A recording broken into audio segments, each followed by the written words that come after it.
سناتور امریکی لینسی گراهام گوت کو دلیل هنه کو هزن اولکاریا سوریه پر تندرون یعنی رادیکالن. گراهام دست نشان دکه کو تفی او دخوازه آلیکاری بده حکومتا نوجی لدوی پر ببالداری او یک جهیل ریوبریا ترامپ و ورکرن.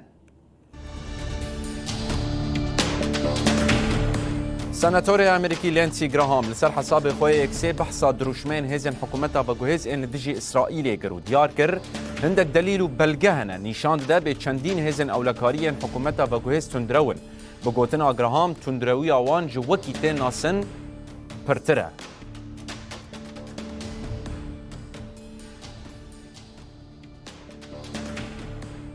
گراهام دیار کرد که تبی او دخوازه آلیکاری بده حکومتا نوجی لگرک او یک ببالداریه که بکرن. سناتور کومارگر گوت که مافی اسرائیلی هیا که هرمین اوله بخوازه که نتن اسرائیل لبله که نتوین سوریه وکی درزیان جی بپارسه.